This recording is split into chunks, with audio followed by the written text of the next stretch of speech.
निश्चित रूप से यहाँ एक संक्षिप्त और दिलचस्प ऐतिहासिक कहानी है जो आपकी रुचि को बढ़ाने के लिए रोमांस और रहस्य को जोड़ती है।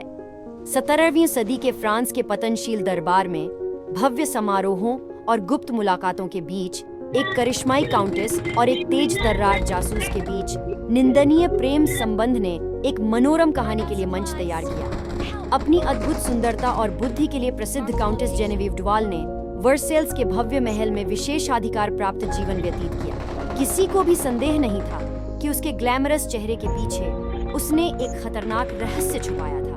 वह फ्रांसीसी ताज के लिए एक जासूस थी। उसके आकर्षण ने कई लोगों का ध्यान आकर्षित किया, लेकिन वह कैप्टन हेनरी लेक्लर एक रहस्यमय और गूढ़ संचालक था जिसने उसका दिल जीत लिया।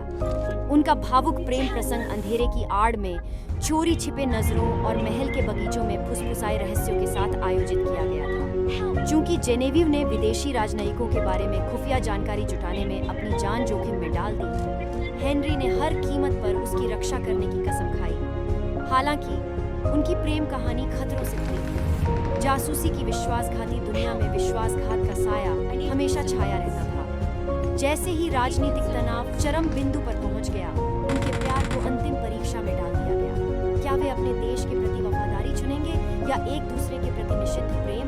उनकी कहानी की साजिश, जुनून और रहस्य इसे एक आकर्षक ऐतिहासिक कथा बनाते हैं जो आपको अपनी सीट के किनारे पर रखती है। सूर्य राजा के दरबार में जासूसी की रोमांचक पृष्ठभूमि के साथ रोमांस का मिश्रण करती है।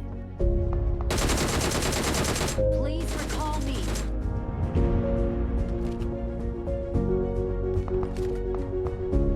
इतिहास की सबसे दिलचस्प और दिल दहला देने वाली ब्रेकअप कहानियों में से एक क्लियोपेट्रा और मार्क एंटनी के बीच के उथल-पुथल भरे रिश्ते के इर्द-गिर्द घूमती है।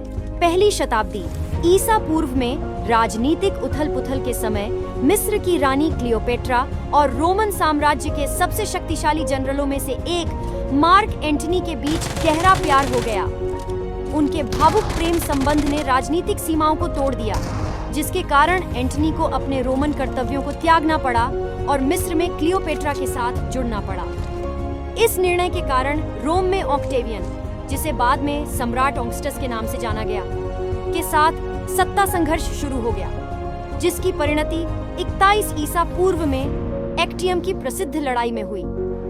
दुख की बात है कि मार्क एंटनी की सेना हार गई और इसके बाद उन्हें झूठी खबर मिली कि क्लियोपेट्रा की मृत्यु हो गई है।